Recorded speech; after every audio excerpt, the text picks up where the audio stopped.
Hi, everyone. Thank you so much for attending this really, hopefully helpful and very much needed Kids in Delta event. We have an all-star panel lined up for you today, and we got so many reader and audience questions. So it's clear that people have a lot to think and talk about when it comes to Kids in Delta this year, so welcome.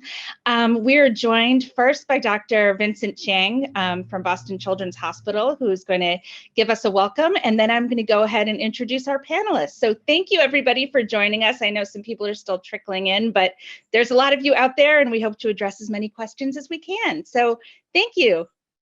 Hello. Thanks, Kara, for the introduction. Good afternoon, everybody. My name is Vinny Chang, and I am the Chief Medical Officer at Boston Children's Hospital. It's really an honor and a privilege for Boston Children's and the Boston Globe to be co-hosting this event today. We're really excited. I'll start by telling you, in my past life, I was an educator, and my own internal circadian rhythms follow the ebb and flow of the academic year. I love September. September is one of my favorite months of the year, and partly it's the weather, but mostly it's the start of school. And this time, the world should be filled with this excitement. You know, parents should be putting grocery bag textbook covers and bringing their kids to the Gap for back to school shopping. So I find it a little disheartening that that eagerness and that excitement has been tempered by anxiety and angst, and particularly around COVID and Delta and this upcoming year. And so we are so fortunate today to have put together a really esteemed panel of experts who I hope will be able to answer many of the questions and concerns that you have about COVID and the upcoming school year. You know, the dirty little secret is when you bring that bundle of joy home from the hospital and you dump out that diaper bag with the diaper bag and wipes, there are no owner's manuals in there. And a lot of it is for families to navigate on their own. And I'm very hopeful that this session will provide some of the answers that you all are seeking as you think about the upcoming year. And so with that, I'm going to turn it back to Kara to introduce them. I like the diaper bag analogy, because this year it's like dumping out a big diaper bag and sorting through our lives, trying to figure out what's what. So thank you so much. It's an honor to have you with us and to introduce this amazing panel. So I'm going to start with Emily Oster, who is a professor of economics at Brown University and an author of Expecting Better, Crib Sheet, and The Family Firm. She has a PhD in economics from Harvard. And before being at Brown, she was on the faculty of the University of Chicago Booth School of Business. Welcome, Emily. Dr. Vandana Madhavan, who is a pediatric infectious disease specialist and hospitalist, as well as a primary care pediatrician at MGH. She is the clinical director and physician quality champion for the pediatric ID, which is infectious disease division. And I think that she will have a lot to say about what things are looking like on the front lines right now. So welcome.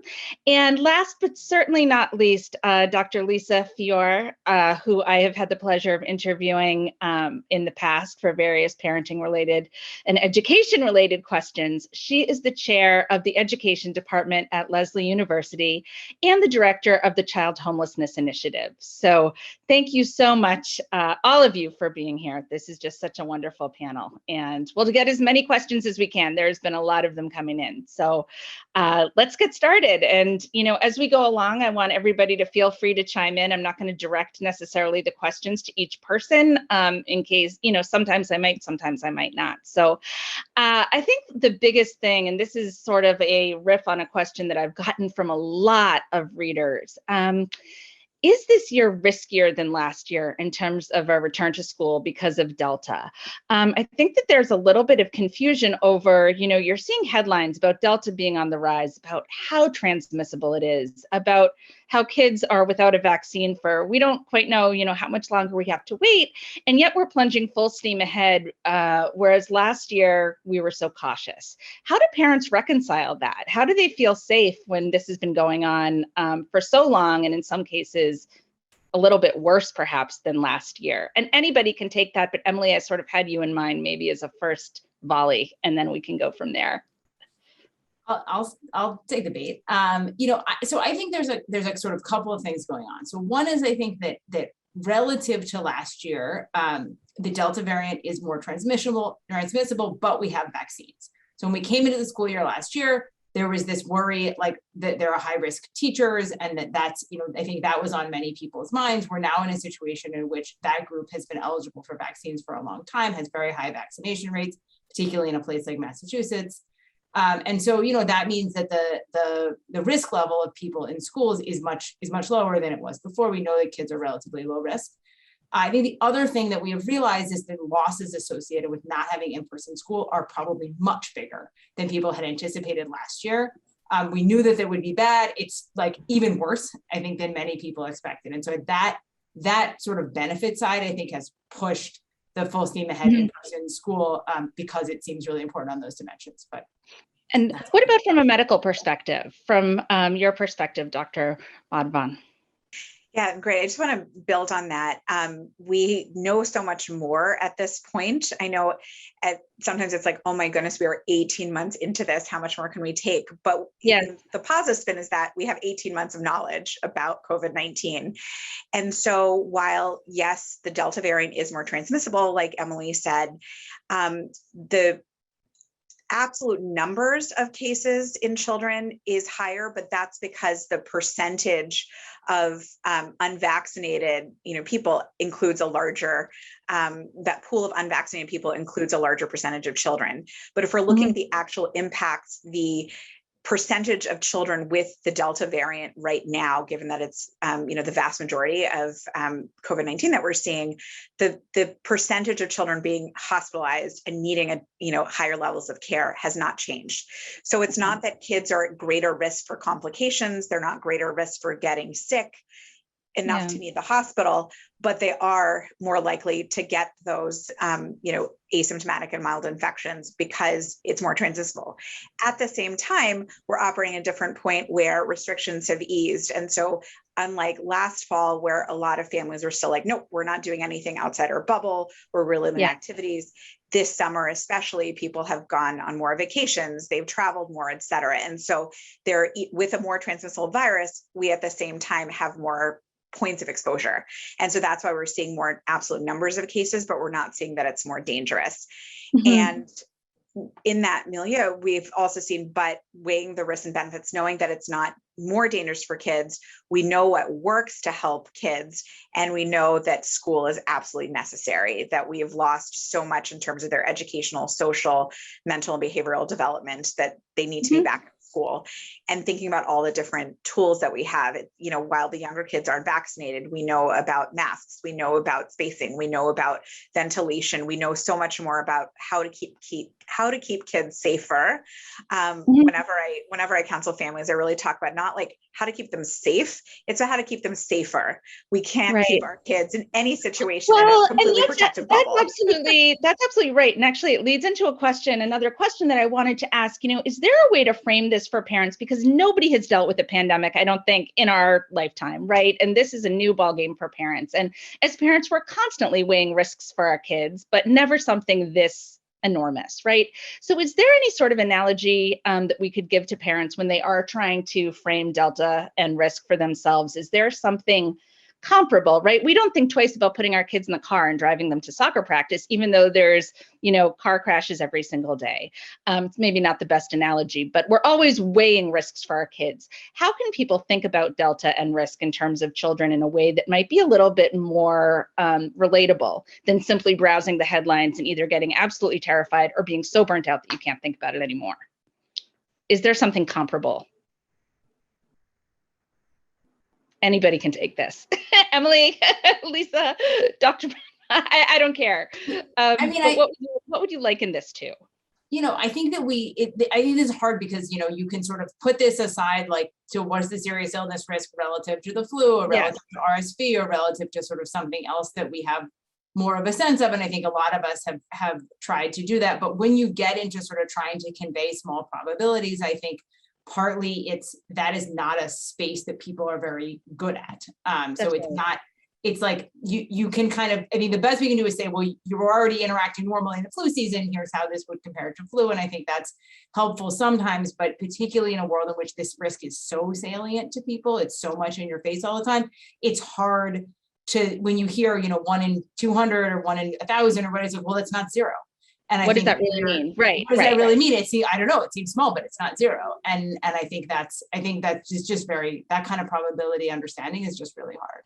So maybe it would help parents, and I think that it would help a lot of people to think that there is some sort of an end goal here, the end goal hopefully being vaccines.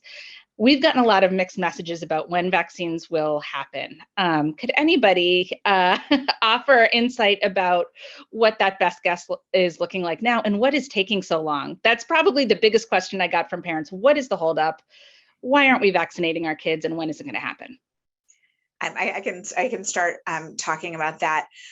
And I'm with you. I have a 10-year-old and an 8-year-old, so I am absolutely on not just the front lines of the medical care, but the front lines of being a You're parent living of it. young kids, Mhm. too young Yeah. to get the vaccines. And so I share that eagerness and that anxiety. There are a lot of different factors. We have so much data on these vaccines and their safety. Millions and millions of doses have been given in the US and worldwide, and we really haven't seen a signal for any kind of adverse effect. And so we're really not worried that these vaccines are going to be unsafe for younger children in a different way. For whatever reason. We do know that we need to really think about the dosing for younger kids. The data from the Pfizer vaccine in the 12 to 15-year-olds show that they had an even better immune response when given the same adult dose as their near peers, the 16 to 25-year-olds. It's not even compared to older adults, but they're, the older teens, young adults, they had, because they're healthier, their immune systems are robust, they're doing this. So we expect that the even younger kids, because this is what they do, they get vaccines, they respond, they get exposure to new illnesses, their immune systems respond. This is what they do. We know that they're likely going to need lower doses. And so that's what, it's not as simple as saying, let's give the adult dose and see how they do. It's about figuring out the right dose. So that's one reason why this is going to be parsed out a little bit more by age group, trying to figure out the optimal dosing for the younger kids to make sure that they get enough that they're protected, but they're not getting more, more than they need. The other thing is that the FDA, even though kids have been enrolled in trials since the spring, and data is ongoing, the FDA wanted more children enrolled, and so that is another unknown in terms of timing. But I'm hopeful that for the older kids in the as yet unvaccinated group, at least the 5 to 11, 6 to 11 group, that we will get data this month, and hopefully knowing that the safety profiles are going to be good, we'll move forward with FDA approval, at least under an emergency use authorization. Okay, 2 more medical questions, and then I want to get into some education questions. Lisa, over in the corner, hello. I have some questions for you. But 2 more things, and this keeps coming up in the chat. I've gotten several of these, and this was also in emails to me earlier, and that's long COVID in children. What are the risks there? We hear a lot about long COVID in adults. Who might be more susceptible to long COVID in children? Are there certain children who might be more susceptible to COVID, period? What are your thoughts about susceptibility and the long-term risks for unvaccinated children right now? Great question. I'm going to parse that out a little bit more. So in terms of sort of 2 questions in one, sorry. In terms of acute COVID, luckily we're seeing it's not younger ages are more susceptible, like with other respiratory illnesses like influenza, but we do know that obesity, certain chronic illnesses, especially in the teenage age group, which although they're eligible for vaccines, we still don't have like an amazing, vaccination rate in that age group. And so this is where, rather than sort of talking about like, oh, this child, like it's really important to, have a discussion with your own medical team. If you're wondering, like, is my child, my child has X, Y, and Z, is this something you need to be worried about?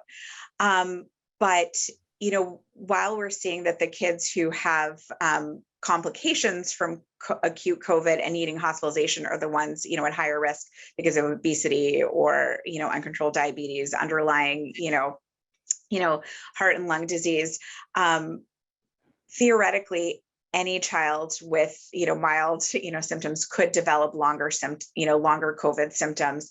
And knowing that long COVID also includes people who didn't have much in the way of symptoms initially and can develop them later as well. And it's just why it's hard to say, well, it's not zero, but I think that's where I come back to, that the risk is not zero, which is why it's so important to still be mindful of mitigating risks, advocating for vaccines, because while there's not a high risk, for kids for either acute complications or, long COVID, it's still non-zero. And then throwing that in there, MISC, which again, it's, 1 in 1,000, the multisystem inflammatory syndrome in children. What is but that? Again, Can you just explain? Yeah, what is that for those who might not? Quickly, it's in kids who've had COVID, who might not have had symptoms initially, can then develop many days of fevers, markers of inflammation all over the body. They can have heart inflammation, whether it's the muscle or, the blood vessels that supply the heart, liver inflammation, it's multi-system as the name implies, but they need to be hospitalized and they need escalating levels of care. Some have needed ICU level of care. And again, it's not common, but it's not zero. And we have no way of saying this child is at higher risk for MISD. This is the child we need to be most worried about, which is why for all of our children, we really need to be mindful of lowering the risks. So on that note, on that risk note, and then Lisa, I have a question for you about what schools can be doing, but we know that going to school and being in the classroom is sort of, that is a must do. That is something that psychologically, educationally, every which way our kids need. What are some extras that really parents maybe perhaps do not need to be doing with their children right now? Because we talk about lowering risk. We know we have to go to school. Everything else feels a little bit superfluous, or is it? So what are high risk activities? What are lower risk activities? Where can maybe parents lower the risk in other ways, since school really is a must do? And anybody can jump in here, Lisa, Emily, whomever.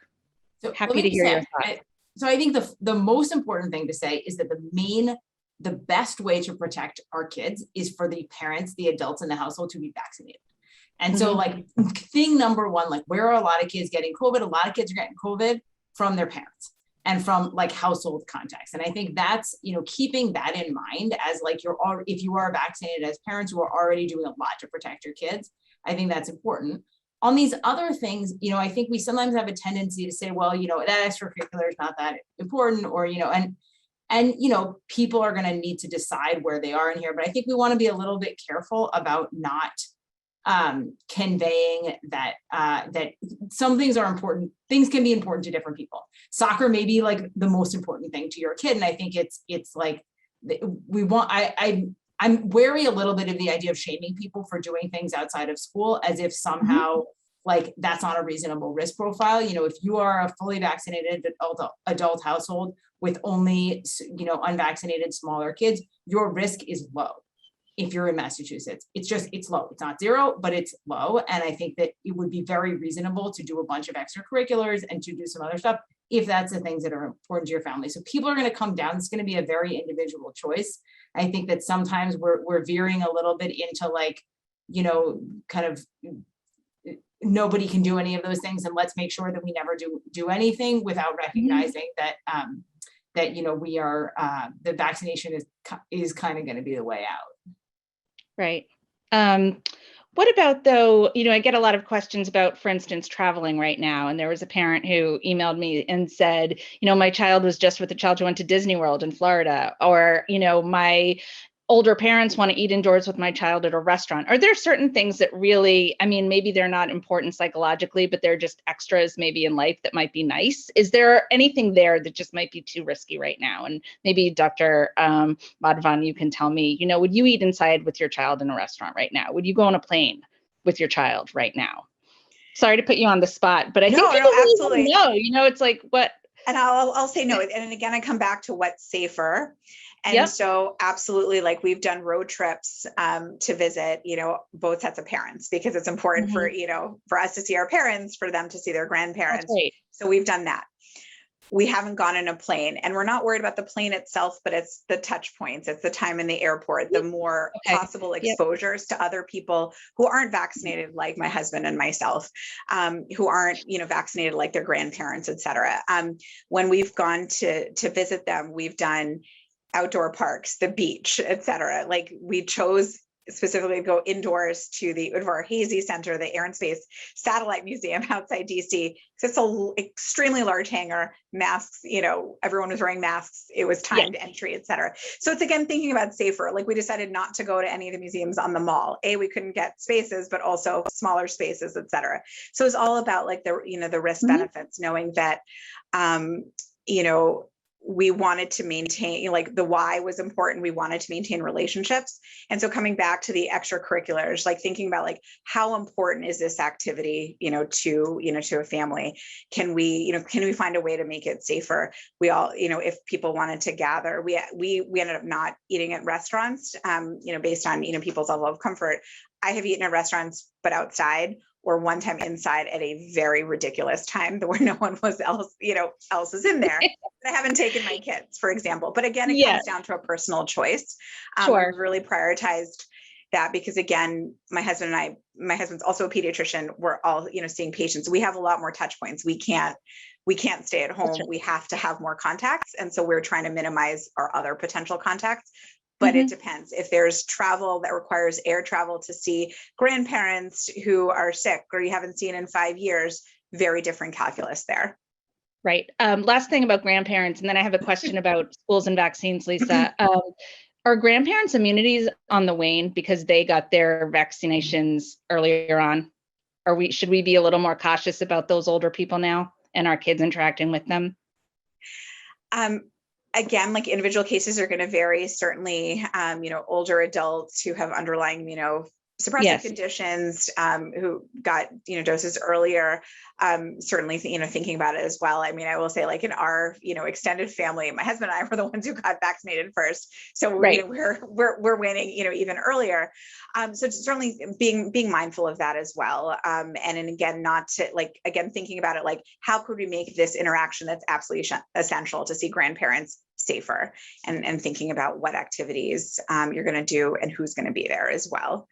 And maybe having smaller interactions and not saying, great, let's bring the whole extended family traveling from all over to visit grandparents, maybe smaller gatherings, with those perhaps at higher risk grandparents. Ordinary ones, though, is the immunity going down? Has it been too long? Are they going to be getting boosters, do you think? That becomes a very controversial question, given that the WHO again came out even more forcefully to say we should not be advocating for boosters in otherwise healthy people. So I might step away from that. I think we're at that point where we're thinking about it, but again, it's hard to focus on us when, without thinking about the rest of the world. Right. Lisa, hello. I have some questions for you. It is your turn. One thing that a lot of parents have messaged me about, and it gets into etiquette a little bit and it gets awkward, but it's also important. And that's the question of teachers being vaccinated and how to approach that. What do you think about that? Is that inappropriate, or, is that a question that should be asked? What is the proper way to do that? And to be honest, I'm not 100% sure maybe you can speak to this. Are public school teachers required to be vaccinated in Massachusetts? And in situations where they're not, what is a parent who is concerned supposed to do? And that's a tough question, I know. No, I appreciate the question. And I also, my brain is also like buzzing with all the information. So I wanted to just take a second to honor the fear and anxiety that we're all steeped in right now. And you mentioned analogies earlier, and with the 20th anniversary of the attacks on 9/11, like tomorrow, I truly have felt a similar sense when people were so worried about the unknown. Can I go outside? Is it safe to travel? There were so many unknowns. So it's unfortunate that the fear is such a strong instinct in us. Like, we are wired as our prehistoric ancestors were physiologically. And so often a lot of what drives our behavior is linked to some, or lack of behavior is linked to fear. So just to honor that we are currently in a really, really difficult time. And so a lot of these, primal. Yeah. it is primal. It is. And I actually was reflecting, just thinking about how when survival thousands of years ago was truly something we couldn't count on in terms of procreation, it's understandable how social structures were put in place, like organized religion, to help keep people safe and frankly, to scare the heck out of you. So you would follow rules. And I think that a lot of what we're noticing in our society right now can be like either in the fear category or the foolhardy category. And the judgment that was just, that notion of judgment, of course, comes up because people are confused. Well, if this is a rule and I'm trying to stick to the rules and these people don't seem to follow the rules, what's happening in our social order? So it's a complicated time. And Dr. Madhavan mentioned it depends in the middle of a sentence. And I think that's the big thing that we should all put on a post-it somewhere. We look at it every day. It depends, ... There are so many factors that we cannot ever put the edges around. I hope ever isn't true. I hope someday we do get those edges. But right now we're living in this middle space where we're trying to do the best we can amidst the unknown and the swirling every day. So to the question about schools, there's a lot of stuff happening. If you follow social media, a lot of teachers unions are actually very vocal about wanting people to be vaccinated, wanting people to be as safe as possible in the school communities. And there's a lot of political tension around this. And I suspect that a lot of parents and caregivers are being explicit and asking because their children's lives are potentially affected by adults' decisions. And that's the other piece, that our lives are affected by others' decisions, which we have no control over. So that's very difficult. So I think being respectful of people's personal choices. We don't know what we don't know. So we don't know if there's a medical or a religious or other reason why someone is not choosing to be vaccinated, and doing the best we can, as has already been said, to limit the exposures that we can, related to our children's after school activities or whom we socialize with on the weekends or other times. So it's very difficult, but I was likening it to, again, thinking back to 20 years ago, the number of worries. I was speaking to someone at the time and thinking about are the worries, if we had to pile up the worries, is it like the size of sprinkles we put on ice cream, or Jimmy's, depending where you're from in the Boston area? Is it the size of that, or is it the size of boulders? And if you have 1,000 sprinkles, it's one size. And if you have 1,000 boulders, it's quite another thing. And it's still the same number of them. So if we can try to think of things in a smaller, more manageable way, it feels a lot less oppressive than, oh my goodness, I'm surrounded by 1,000 giant boulders that are ready to fall any moment. So is there a mandate right now about vaccine? What is the current status? Do you know? I just want to, unless it's changed today. Like I literally, there was some back and forth with Governor Baker, even just like yesterday. So I don't believe it's mandated at the moment. I could be wrong. I don't want to misspeak.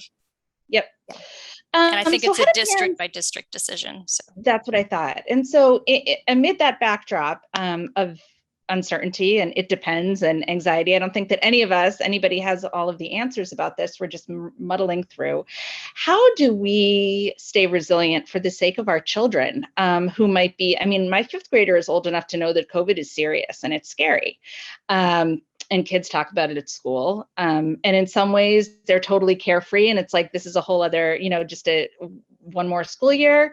But it's also not. My son loved going back to school yesterday, but then he said, Mom, it was really sad that I had to sit on a little mat 3 feet away from my friends and I could only eat with 3 other people. They know things are different.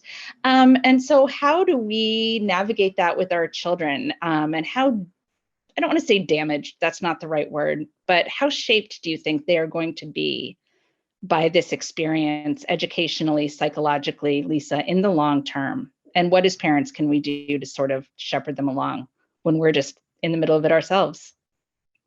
I think you speak to a lot of the, we're always trying to know answers. Like we want to look ahead at how strong will this impact be? And since we're still in it, we can't even begin to know because we're still riding this wave together. But I think the human spirit and human body is wonderfully resilient. We are built this way. And thinking of this as a temporary moment, although it feels like endless, like it's the marathon none of us had trained for, it is temporary and there will be change. We're already functioning much differently than we were last year. So I do encourage people to have conversations with their families and loved ones, even young children, as you point out, they notice things, and they notice when Mhm. caregivers are stressed, and they notice these new physical distancing requirements and so on. And so putting it into the context of, this is what we're doing because we're trying to keep everybody safe, and we'll find other ways to connect, et cetera. Even technology affords, here we are together,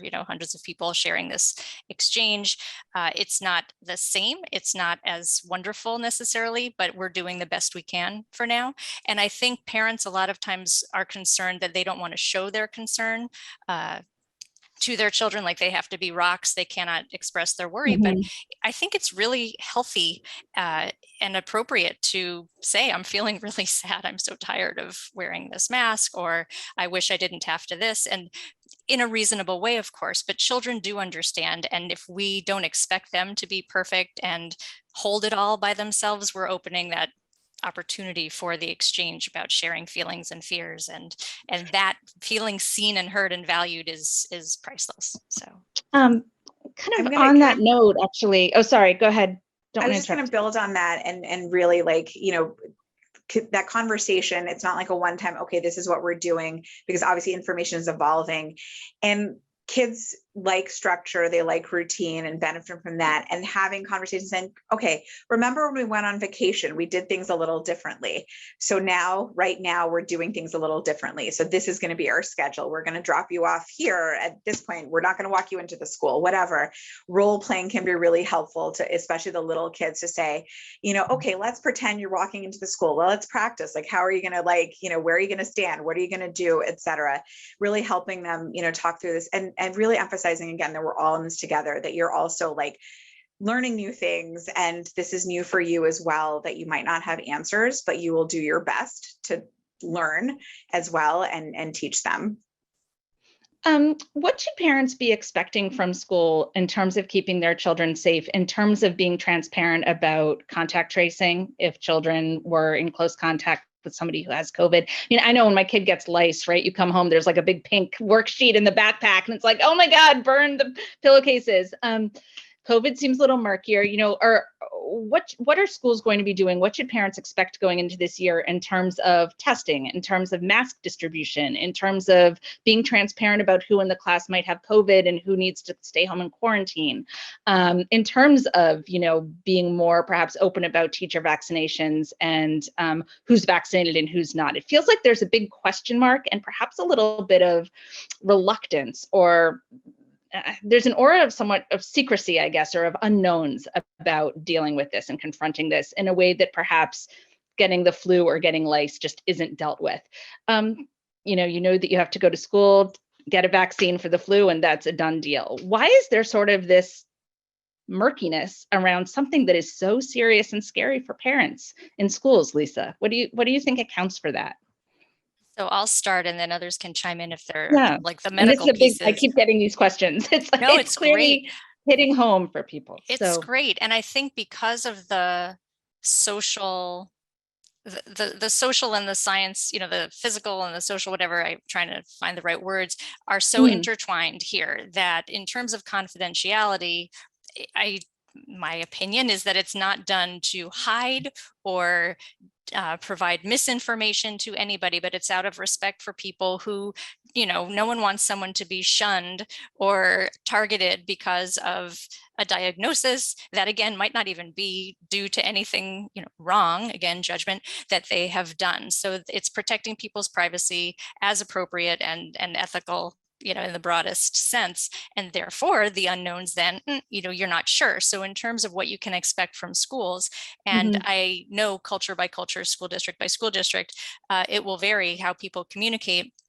But in Massachusetts, just keeping the boundaries around our state, there are requirements that superintendents, I love the superintendent in the town that I live in, and I pray that he's getting some sleep because they've been doing this marathon, we have endlessly now. a job that they didn't bargain for. I know. Right. And so you're trying to navigate, individual choices, family choices, and town systems and so forth. So I believe that there are protocols. Schools should be communicating. There should be, if not a frequently asked questions area on a website.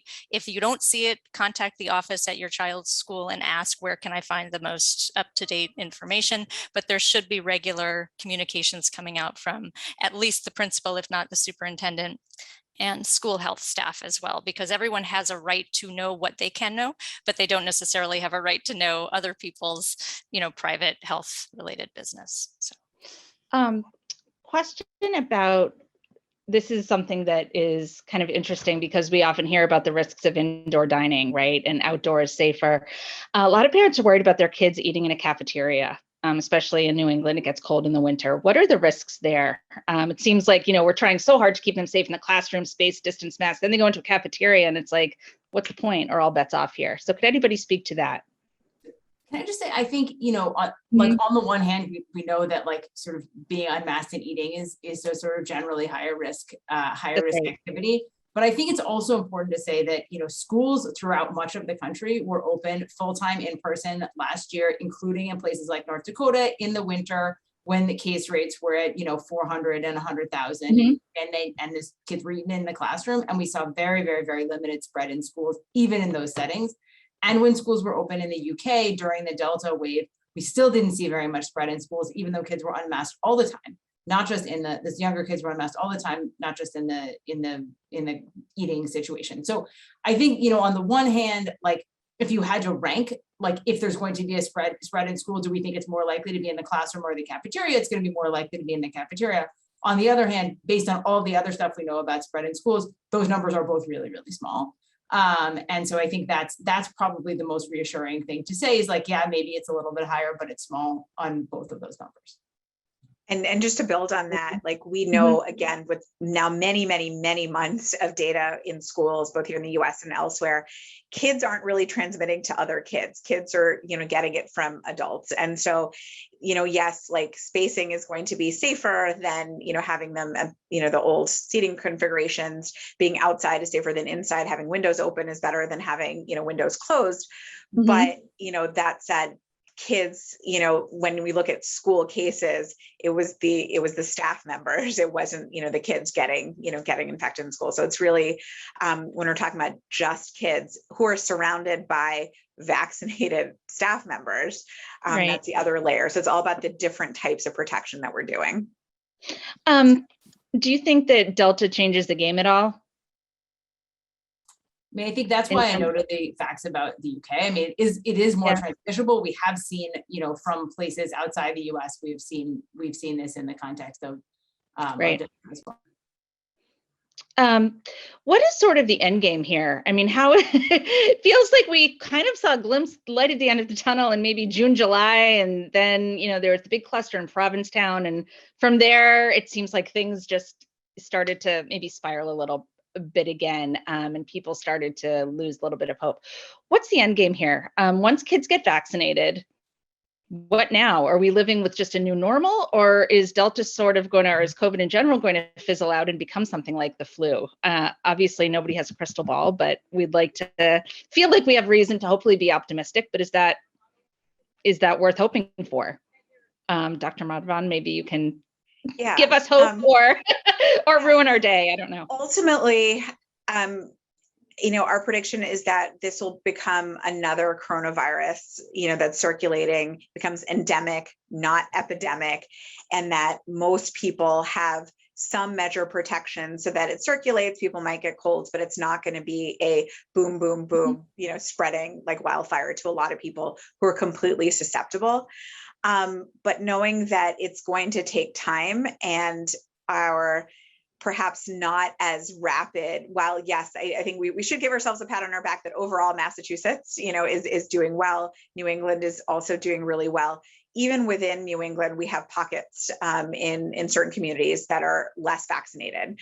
And so as a whole, we're good, but there's still pockets where this can spread. And then we have to look at the whole country where, the rates are lower. And the slower it is, to get to the point of enough people are protected, the longer time there is for SARS-CoV-2, the virus that causes COVID-19, to form more mutants and get even more transmissible, which is why, like, we were talking about herd immunity targets of like 60 to 70% vaccination. With Delta, we have even higher goals. And so this is why it's so important to really advocate for vaccination for people who are already eligible, get, the younger kids when the vaccines are available, get them vaccinated as soon as possible, get that high rate to speed up that point where we'll get to a point where these are endemic and just viruses that we live with.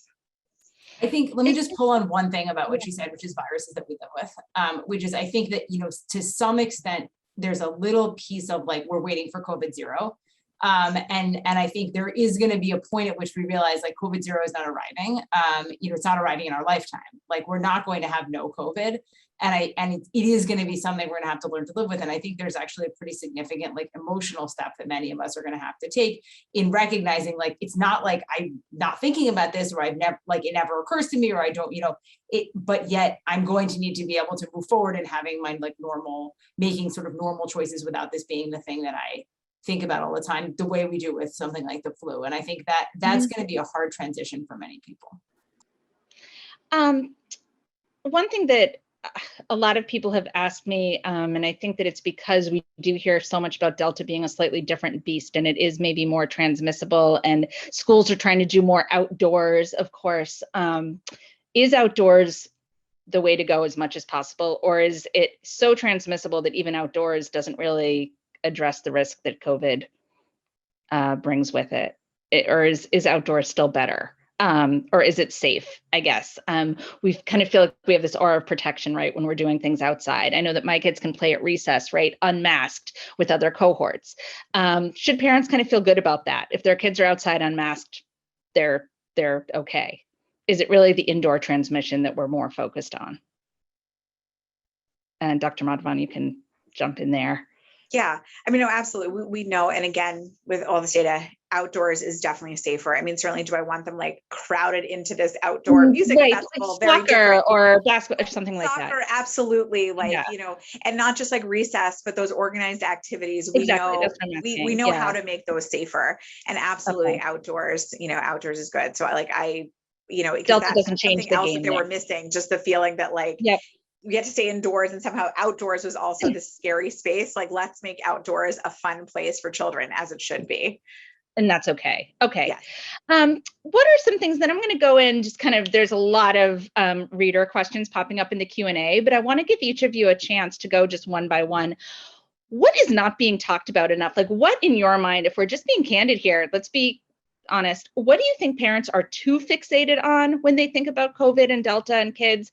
And what perhaps are they not thinking about enough? Like, what is overdone? And what perhaps would you like parents to consider more that might be missing from the conversation? And Lisa, let's start with you, and we can just go around, and then I'm going to read off some questions from the audience. Sure. And what I'm about to utter might not be popular with a faction of the crowd, but the notion of learning loss. Thanks for addressing that. It drives me crazy, because I think it presumes a deficit based on some expectation that was set by people about whatever. So whether it was a curriculum, we're going to get from point A to point B, and oh no, the pandemic interrupted our study of algebraic equations, my child will never get into ... Those types of things can be recalibrated to recognize that there's no one way to learn, there's no one way to teach, there's no one way that a child can be happy and healthy. So I just, again, want everyone to breathe that the learning loss, yes, things are different, but anything that cannot be made up in a reasonable year or so, I feel like teachers know very well what are the high points and the key points and the factors that can plant seeds for future learning.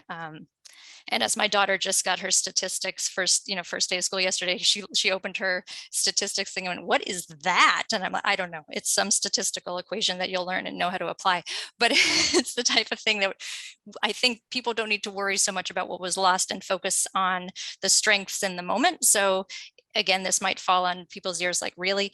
But truly, the relationship piece, focusing on what you can do as a family, the use of time you didn't necessarily have before to teach family recipes, to go on road trips, as Dr. Madhavan mentioned, to do things that will have those long-lasting, wonderful effects in a different way than learning a math lesson might. And I'm not discounting education, please, I want to make that clear, but teachers really know very well how to teach students, and they try very hard to reach students even through virtual means. So I think in terms of preparation, children will be fine, and things that they might not have learned, they can learn later. I would love parents. So what I don't think there's enough attention on actually is how parents and caregivers are just trying so hard to keep things the same when we just can't. And so having to be okay with recalibrating our own expectations, our own plans. And it's Right. really hard when you have a plan and it gets sort of thrown into a. I want to circle back to that before we go around, because I know that for so many parents, whose lives were completely upended, right, by last year due to, parents who got very, very sick, parents who lost jobs, parents who had to go into work and work on the front lines and weren't able to shepherd their children through remote school. There are issues of privilege, and there are issues of who has access to education and who really did suffer, perhaps not the traditional framework of learning loss where, okay, you didn't get your algebra in this year, but you'll catch up, and will it really matter in 20 years? But the day-to-day learning for a child who might have disabilities or who might be at risk in another way. What about them though, Lisa? What would you say about that? What were the impacts to them? Because some kids might make up for it and it won't affect them, but I do think that there were some very real problems for kids who might have fallen through the cracks. What's that? Sure. What will happen? And I'll just start by saying that people always fall through cracks, and that doesn't lessen the moment, but I just think that our awareness was heightened because of circumstances that all of a sudden forced other people into the same situation, where then they were able to realize, oh shoot, what about access to technology or resources that might not have been equitable?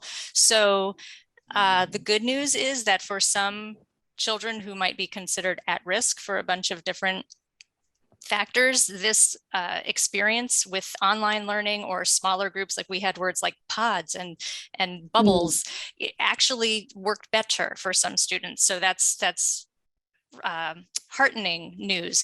I do think, though, we as a society need to do better at providing resources to areas where there might be greater need, and whether that means more Chromebooks in schools or more staff hired in schools. I think that's really, really important. So I do think there was a lot of awareness raised that might not have been as acute before, but I do think we still have a long way to go with doing right by children across the board in our country.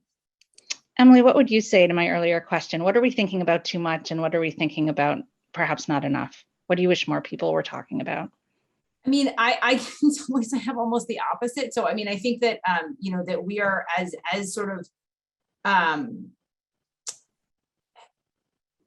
think that many kids are going to be fine. And particularly kids who are sort of in this space of privilege. And so I think, and there's a sense in which, probably for many of the parents on this call, like, recognizing that, yeah, it's going to be there's like a kind of going to be a transition in, and it's going to be weird. And, it's going to be like, but in a week, they're going to get used to the sitting on the little pod things. And kids are sort of adaptable in that way, and they adapt to new routines, which is sort of what Dr. Manavan was saying as well. So I think that, just parents may fail to kind of recognize that those adaptations will happen. And I think we as adults get sort of very wrapped up in like, well, it's not the way, like I want it to be a way, and like, it's not the way it was before. And our kids are more adaptable than we are. We wouldn't like sitting we saw this with masks too. Adults were like, why my kid wear a mask? And my kid's like, what? Like my kids like forget to take them off, right? So it's like, it's like a second skin for my child. It's just like a second skin. They're like, I feel naked without it. And so, I think that those kind of adaptabilities will be fine. I will say I'm pretty worried about the sort of big picture. And I don't want to overstate the value of some testing, but looked at the testing data from Virginia. And, the average, there's a 35 percentage point drop in math proficiency in the Virginia state test from last year. So, and that drops a lot bigger in virtual districts than in in-person districts, pretty big and everywhere. So, those kind of numbers, like, and that's reflecting much bigger drops in students of color. It's reflecting bigger drops in students who have sort of previously disadvantaged environments. So on the one hand, you could say, well, maybe they learned a lot of other things, and let's not overstate the value, and we can make that up. On the other hand, those drops are big. And I just, I think there's an important moment to recognize that the losses in some communities are going to need a lot more scaffolding to make up than in other communities, and that, you know, like my kids are gonna be able to make up the learning losses in a way that is sort of different. And I just don't want to lose focus on that, because, you know, yes, math maybe is not the most important thing, but actually sort of knowing basic math is pretty important for a lot of, you know, for a lot of things in that people want to do with their lives. So I just don't want to, I'm trouble thinking about how to express this, but I think a lot of these conversations happen in communities where maybe we're not seeing as much the sort of on the ground reality of some other places. And I just want to make sure that those conversations don't get lost. From a medical perspective. Oh, sorry. I don't No, want to. all I wanted to Okay. add is I think actually I agree. And in fact, I would just say then don't test the kids right now. Like that to me is what I would be saying. Let's not test them. And I know districts in Mississippi where the teachers are trying to teach and then 8 weeks later they test and then teach and 8 weeks later they test. And that to me seems ridiculous right now. So I would prefer to have a sort of moratorium on that entire practice until we get our hands around like the things to me that matter in more of the life or death moment. So that's Which when I which brings I me. mean, I guess what I would say is if we don't, they're still not going to know math, even if we don't test them. And so, you know, I think there's like a little bit of a tension there, but I think we could agree to disagree about that. Well, but we do, you know, I think that we can all agree on the fact that, you know, in some cases, COVID is life or death, and that is very terrifying for parents. Even if the possibility is somewhat remote, it is very hard to reconcile that when you're a typical parent scrolling Twitter at midnight, guilty, and you're seeing tweets about children in ICUs, and you think that could be my child. It's just anybody's nature as a parent, even if it might be remote, it still cuts right to your heart. So, you know, on that note, Dr. Madhavan, what would you say that parents should be focusing on, and what worries should they put aside?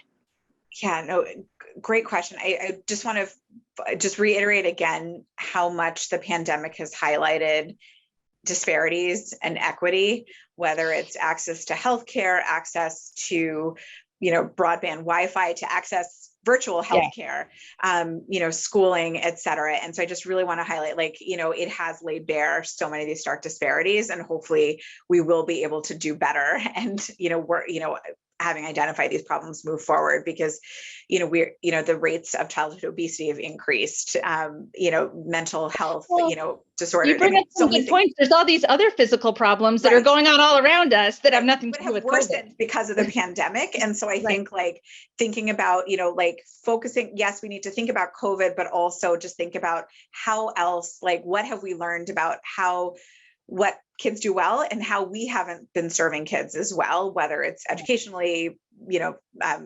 health-wise, you know, medically, et cetera, and thinking about all of that, you know, overall systemically. I think, you know, we have a lot of information now to hopefully do better and, you know, moving forward.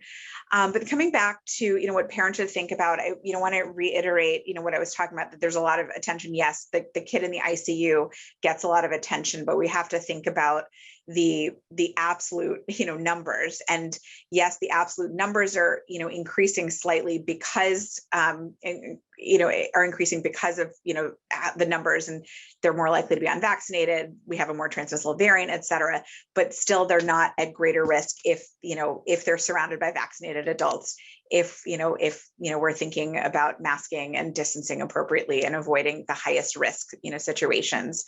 And I just overall, I just want to say, I mean, I started off saying, like, I share everyone's frustrations. Like, I have kids in that unvaccinated cohort, you know, they're going to school. Like, I'm thinking about all of these things too, but thinking about, there's a lot of frustration with, like, wow, the guidelines changed again. Oh, you know, now we were doing one thing last month and now we're doing this, et cetera, and this pivoting and et cetera. And yes, there have been some issues with how messaging has gone out and inconsistency among states, et cetera.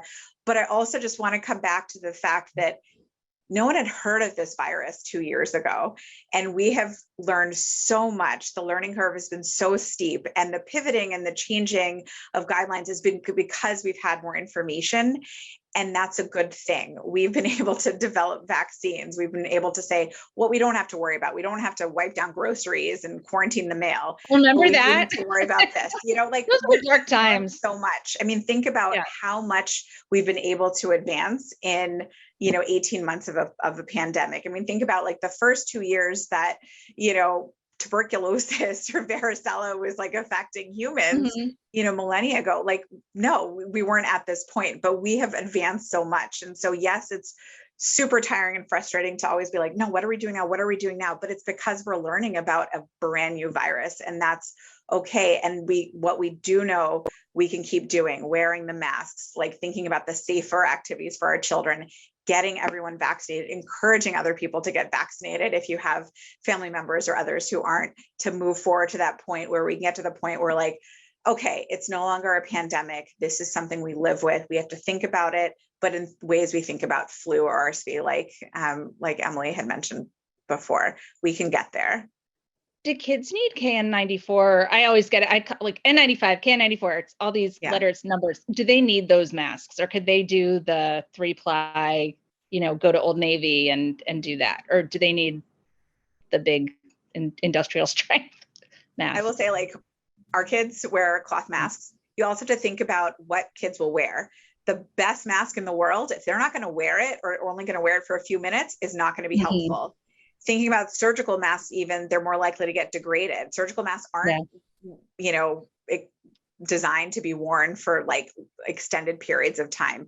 They get wet from, your breath, et cetera. They degrade, et cetera. And so thinking about what is practical, yes, in like that moment, if they're actually taking care of a patient with COVID, but they're not, they're kids, they're out, with other kids who are unlikely to have COVID as well. Thinking about what masks they will wear is really important. Yeah, I tried to put one of the KN94 or something on my 4-year-old. It looked like he was wearing a diaper on his face. It just didn't. It's like, this is not gonna work. Last thing, and then we're gonna turn back over to Dr. Chang. But one thing, and I'd be remiss, Dr. Madhavan, if I didn't ask you this, because people are now saying, are we gonna have another holiday season where we have to be outside with our elderly relatives? People are wondering, we had a lonely Thanksgiving, we had lonely holiday season. Are we headed into that again because of, unvaccinated kids, older people, vaccination? What do you project happening there? And then we're going to turn it over. Sorry, big question. Yes, big question. I wish I had a crystal ball. I mean, there's so many factors there. I mean, I think, again, we know more than, we have higher percentage of people who are vaccinated. We know more. I think we can think about ways to make things safer that aren't lonely holidays, that aren't outdoor holidays in 30-degree weather. I think we can do better. But again, are we going to return to massive gatherings? I don't think we're necessarily going to be at that point, but I think we can do better. Okay. Than we did last holiday season. That's something, we can cling to that. All right. Thank you, everybody. This was such a good, candid conversation. I want to thank you all for taking the time. Dr. Chang, I'm going to turn it back over to you. Hello. Hello again. Thanks, Kara. I totally agree. This has been such a wonderfully informative session, and I want to thank our esteemed group of panelists. I want to thank everybody who took the time to join this call. Thank the Globe for co-hosting with us here at Boston Children's.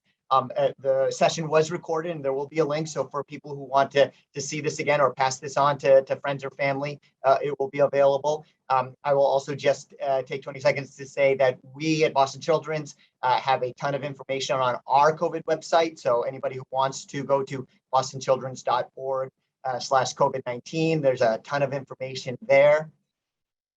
And I just really want to wish everybody the absolute best school year for all of your kids. I mean, at the end of the day, this is what all of this is really about. And I hope the energy and eagerness with which I experienced school, and I was a total nerd, but continue to think about the school year, can be shared amongst all of you, your children, your friends, and your family. And so with that, I wish you all very, very well. Feels good to have a quiet house. Exactly. That's all I can say. Thank you all so much for attending. Awesome chat. Thank you guys. Parenting Unfiltered comes out Thursday evenings in your inbox and on Fridays in print and online as well. That's our parenting column. So thank you all.